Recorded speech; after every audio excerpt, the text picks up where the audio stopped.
Good morning students.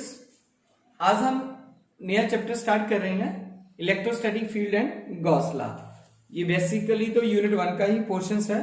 यहां से भी क्वेश्चन आ सकता है, जो हमने पहले फर्स्ट और सेकंड चैप्टर किए वहां से भी क्वेश्चन आ सकता है।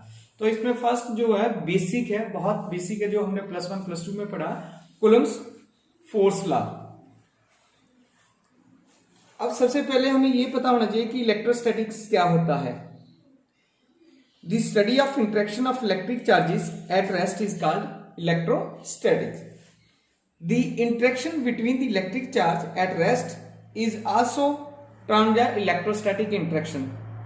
Interaction भी बोल सकते हैं इसको, या इलेक्ट्रोस्टैटिक्स भी बोल सकते हैं। जो फर्स्ट जो क्वांटिटेटिव मेजरमेंट थी ऑफ इलेक्ट्रोस्टैटिक इंटरेक्शन की, वो फर्स्ट टाइम जो था, जो हमारा साइंटिस्ट था चार्ली अगस्टिन डी कूलम्ब्स, उसने किया था इन 1736 to 1806 तक। ओके, उसने हमें क्या किया, एक इंटरेक्शन दी है जिसका नाम हमने कूलम्ब्स इंटरेक्शन रख दिया था। The law concerning the electrostatic interaction is called Coulomb's law force, या सिंपली कूलम्ब्स लॉ भी हम बोल देते हैं। अब क्वेश्चन क्या आता है, state and prove Coulomb's law of force आता है, या state and prove Coulomb's law आता है क्वेश्चन जो एग्जाम में आता है। तो हमें सबसे पहले स्टेटमेंट्स है। स्टेटमेंट क्या है, it states that the electrostatic force between 2 point charges is directly proportional to the product of the charges and inversely proportional to the square of the distance between the charges. Suppose Q1 and Q2 be the 2 point charges separated by a distance r, then the force between them is given by F is directly proportional to Q1 and Q2 as according to the statements and inversely proportional to the square of the distance between the charges. तो F directly proportional to 1/r²। पहला equation 1 होगी, दूसरी equation 2 होगी। अब मैं combine करता हूं इन दोनों इक्वेशंस को। F directly proportional to Q1 Q2 upon r² r cap. अब बहुत सारे माइंड में क्वेश्चंस आ जाएगा कि हमने क्या आर कैप क्यों ले लिया है। अगर आर कैप क्यों लेते हैं, as we know that the force is directed along the line joining of the point charge, so F cap is equal to किसके बराबर आ जाएगा, आर कैप के बराबर आ सकता है। तो एफ जो फोर्स है वो हमने आर कैप के बराबर लिख ली, और सिमिलरली वहां एफ फोर्स को डायरेक्शन दे दी, is equal to K Q1 Q2 upon r² r cap. Inversely जो डायरेक्टली प्रोपोर्शनल का जो साइन था वो हमने रिप्लेस कर दिया के से। ये बहुत सिंपल है, +1 +2 में हम पढ़ते आ रहे हैं इसको, जस्ट सिंप्लीफिकेशन है ये हमारी। तो let it be equation number 3 या 4, जो भी अपने इक्वेशन देंगे वो दे सकते हो। तो K is nothing but it is the constant of proportionality whose values depend upon, ये है क्वेश्चन कि इसकी जो के की वैल्यू वो किस पे डिपेंड करती है। नंबर 1 है मीडियम बिटवीन दी चार्जेस, और दूसरा system of units in which the various quantities, various quantity कौन सी है, जैसे फोर्स है F, Q1 Q2 R, ये सारे मेरे पास इस पे डिपेंड करती है। So we can write it K is equal to 1/4 pi epsilon not. अब एप्सिलॉन नॉट क्या है, अगर मैं इन केस ऑफ वैक्यूम की बात करता हूं, या फ्री की बात करता हूं, या मैटर की बात करता हूं, जो मैटर फ्री होते हैं स्पेस में, तो उसमें परमिटिविटी जो है वो एप्सिलॉन नॉट से डिनोट की जाती है। That's why I am taking here F is equal to 1/4 pi epsilon nought Q1 Q2 upon r² into r cap. अब अगर मैं एप्सिलॉन लिख देता हूं सीधा ही इसको, किसी बुक में F is equal to 1, K is equal to 1/4 pi epsilon लिखा होगा, तो एप्सिलॉन क्या, वो एप्सिलॉन जो वर्ड है इज परमिटिविटी इन मीडियम की बात कर रहा है वो। तो वहां हम लोग 1/4 पाई एप्सिलॉन ले लेते हैं। जब फ्री स्पेस की बात करते हैं तो एप्सिलॉन नॉट की बात करते हैं।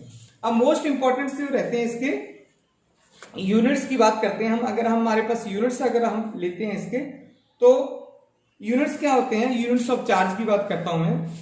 तो ऐसा ही अगर यूनिट्स लेते हैं तो चार्ज जो यूनिट्स है वो कूलम्ब्स होता है, उसको C से डिनोट करते हैं, कैपिटल C से।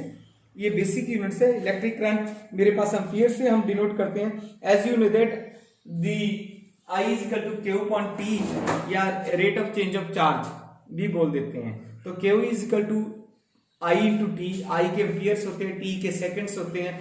तो हमारे पास जो कूलम्स के जो चार्ज बन जाते हैं, या कूलम्स इज इक्वल टू किसके बन जाता है, एम्पियर इंटू सेकंड के बन जाता है, या ए इंटू एस भी लिख लेते हैं हम। सो अगर 1 कूलम किसके बराबर हो जाता है, if A current of 1 ampere is maintain in a conductor for 1 second. देखो एम्पियर करंट कितना, Q अपॉन T की बात कर रहा हूं मैं, वहीं से हमने निकाल लिया। तो अगर 1 एम्पियर जो है वो मेंटेन कंडक्टर में इन 1 सेकेंड्स में होता है, the charge through the connectivity will be equal to 1 coulomb से रहता है हमारे पास। तो उसको हमने एप्सिलॉन के यूनिट्स भी हमने निकाले हुआ, यूनिट्स ऑफ परमिटिविटी जिसको बोलते हैं। तो वही मेरे पास फार्मूला था Q1 Q2 upon F into R square, क्योंकि 1.4 पाई तो कांस्टेंट वैल्यू है, उसको तो हम यूज नहीं कर रहे हैं, तो मैंने एप्सिलॉन उधर लेके उसकी वैल्यू निकाली। क्योंकि आपको पता अभी आपने निकाले हैं, C है, Q2 भी C है, फोर्स के मुझे पता न्यूटन्स होते हैं, R के मुझे पता मीटर या सेंटीमीटर्स होते हैं, पर मैं SI यूनिट्स की बात कर रहा हूं तो मेरे पास मीटर्स हो जाएंगे, और उनको मैंने कंबाइन कर लिया तो कूलम स्क्वायर पर न्यूटन पर मीटर स्क्वायर के यूनिट्स बन जाते हैं हमारे पास। ठीक है, उसके बाद नेक्स्ट आता है हमारे पास जो वैल्यू ऑफ एप्सिलॉन नॉट कितनी आती है। आपको पता है कि जो एप्सिलॉन की जो वैल्यूज है वो न्यूमेरिकली इक्वल टू होती है 8.854 इंटू 10⁻⁻12 कूलम स्क्वायर पर न्यूटन पर मीटर स्क्वायर। ठीक है, अब मैं अगर 1.4 पाई एप्सिलॉन की वैल्यू निकालता हूं तो वो किसके बराबर आ जाती है, 9 इंटू 10⁻9 कूलम पर coulomb square newton metre square change होते हैं। नेक्स्ट है मेरे पास रिलेटिव परमिटिविटी, उसको एप्सिलॉन आर से डिनोट कर देते हैं। इसकी डेफिनेशन जो है इसको कैसे डिफाइन करते हैं, रिलेटिव परमिटिविटी में be defined as the ratio of the permittivity of medium to the permittivity in vacuum. अब वैक्यूम में एप्सिलॉन नॉट से लिखते हैं और मीडियम में एप्सिलॉन से लिखते हैं। तो epsilon R is equal to epsilon upon epsilon not. अब एक पॉइंट्स और है जो बहुत सारे बच्चे गलती करते हैं कि एप्सिलॉन आर के यूनिट्स नहीं है, यूनिट लेस है, डायमेंशन लेस है, क्योंकि सेम नंबर्स है, डायमेंशन लेस नंबर्स है, और found to be equal to the dielectric constant K के बराबर भी हो सकता है, क्योंकि हम इसको क्या लिख सकते हैं, epsilon R is equal to K, क्योंकि ये डेफिनेशन हम नेक्स्ट में पढ़ेंगे। डाइलेक्ट्रिक कांस्टेंट हमारे पास एक चैप्टर है तो उसमें K के बराबर आता है ये एप्सिलॉन अपॉन एप्सिलॉन नॉट। तो dielectric constant is another name for the relative permittivities है। तो it means that the relative permittivity of the Coulomb's law may be written as F is equal to 1.4 pi epsilon into epsilon R लिख सकता हूं अब मैं यहाँ पे into, क्योंकि epsilon R Q upon Q R1 Q2 upon R square R cap in terms of relative permittivity मैंने Coulomb's law लिख दिया। ठीक है, इस वे में हम लोग जो भी फॉर्म पूछेगा एग्जाम में वो हम वैसी फॉर्म हम लिख सकते हैं। अब ये जो कूलम्स लॉ आता है इसमें बहुत सारी जनरल डिस्कशंस है जो हम पढ़ भी सकते हैं और हमने नोट भी की है यहाँ पे। पहला जो पॉइंट था कि जो कूलम्स लॉ ऑफ फोर्स था इज एन एक्सपेरिमेंटल लॉ है ये। This was basically deduced by the Coulombs on the basis of experimental study या experimental data।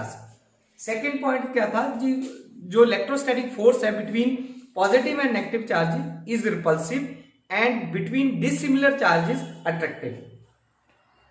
Okay, this law applies to point charges. By point charge mean here, yeah, we can explain the point charge that the charge on a body whose spatial dimension are very very small as compared to the other distance involved in the problem या in the discussion. The Coulomb's interaction is mutual in accordance with the Newton's third law of motion.